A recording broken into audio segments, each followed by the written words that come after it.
Good morning, Hugh McLennan. How are you this morning? Hey Jan, I'm doing just great. You're looking ravishing again. Oh, thank you. And so we're just waiting to start the second day of the Trainers Challenge. And you, of course, are the voice of the Trainers Challenge. I have been since the very first one. I can't even total up all the ones we've done, but yeah, and I got the best seat in the house. You know, I just right close to all the action and get to have a bit of a dialogue with these great horsemen and just love it. It's an interesting lineup this year. We have the Aussie, we have the first female trainer, and then we have young Kyle Mills, whose father and brother are both main event Trainers Challenge champions. And you know what, Jan, this is the first time that we have had three trainers who have never been in the Trainers Challenge before. It's the first time for all three of them, so that makes it interesting.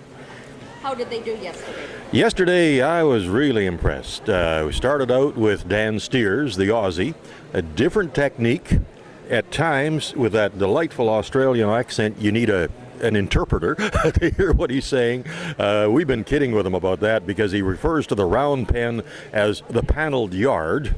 And he's putting his saddle pad on. Well, that's his rug, and his horses got here in the float. That's the trailer. So we're starting to understand, but he did a great job, and he was on his colt bareback in the first half hour and actually got some movement, a little more movement than he wanted, but he vaulted off and the horse stopped and he was back on, and then he was actually cracking that Australian stock whip while he was sitting on that colt bareback last night in the first session.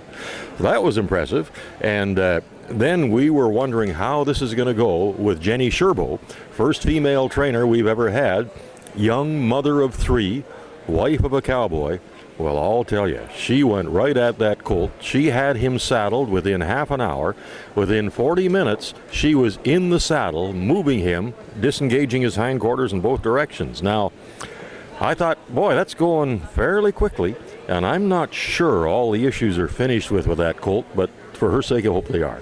And then Kyle had a very shy, sensitive, timid colt, and he spent the whole session pretty well, just getting him over that to where the colt would trust Kyle to get his hands on him, and that's what he felt was most important for him to do. And if I may say, your commentary just really adds to all the rest of the entertainment. You not only provide insightful comments, but you're funny. Oh, sometimes I'm afraid I probably say things before I really think about what I'm saying here.